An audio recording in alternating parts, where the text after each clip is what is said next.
बीड सरपंच संतोष देशमुख हत्या प्रकरणातील 7 आरोपींना पोलिसांनी अटक केली आहे। मुख्य आरोपींना देशमुख यांचं लोकेशन सांगणारा नेमका कोण होता याचा तपास पोलीस करत असताना यातून धक्कादायक गोष्ट समोर आली आहे। आरोपीच्या गावातील मित्रानेच देशमुख यांचं लोकेशन फॉलो करून मुख्य आरोपींपर्यंत दूरध्वनीच्या माध्यमातून लोकेशन पोहोचवलं असा पोलिसांना संशय होता।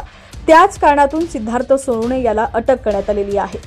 संतोष देशमुख खून प्रकरणात तब्बल 3 आठवड्यांपासून फरार असलेले आरोपी सुदर्शन घुले, सिद्धार्थ सोनवणे आणि सुधीर सांगळे यांना गुन्हे अन्वेषण विभाग अर्थात सीआयडीने शनिवारी सकाळी बेड्या ठोकलेल्या आहेत। त्यानंतर आरोपींना न्यायालयात हजर करण्यात आलं। न्यायालयानं 3 आरोपींना 14 दिवसांची पोलीस कोठडी सुनावलेली आहे। संतोष देशमुख यांचा खून झाल्यानंतर त्यांचं लोकेशन आरोपींपर्यंत कुणी पोहोचवलं असा प्रश्न विचारला जात होता।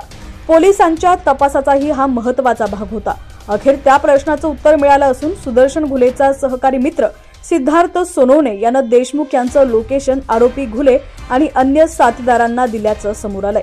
हत्येच्या दिवशी केज शहरातून सरपंच संतोष देशमुख गावी निघाले असता सिद्धार्थ सोनवणे यानं सुदर्शन घुले याला लोकेशन दिल्याचा पोलिसांना संशय आहे। गावातल्या व्यक्तीनेच आरोपींना देशमुख यांचा ठाव ठिकाणा सांगितल्याचा पोलिसांना संशय होता। त्यानुसार पोलिसांनी तपास सुरू केला। पोलिसांच्या लोकेशन तपासाची भनक सोनवणेला लागताच त्यानं आपला मोबाईल फोन बंद केला, पण कॉल रेकॉर्डचा इतिहास तपासून पोलिसांनी त्याचा माग घेतला। सिद्धार्थ सोनवणे हा फरार झाल्यानंतर मुंबईत लपून बसला होता। त्यानं या काळात वेगवेगळी 5 सिम कार्ड देखील वापरली होती। अखेर पोलिसांनी त्याला मुंबईतून अटक केली आहे।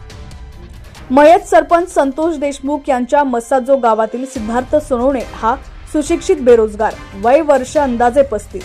सिद्धार्थ सोनवणे याचा इतिहास गुंड प्रवृत्तीचा आहे। त्याची आणि सुदर्शन घुलेची चांगली मैत्री होती।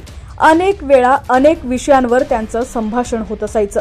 देशमुख यांचं लोकेशन घुले आणि त्याच्या अन्य सहकाऱ्यांना दिल्यानंतर सोनवणे हत्येनंतर झालेल्या रस्ता रोको आणि अंत्यविधीच्या कार्यक्रमाला देखील उपस्थित होता। सिद्धार्थ सोनवणे याचे आई वडील मोलमजुरी करून राहतात। सोनवणे कुटुंबाची आर्थिक परिस्थिती बेताची आहे।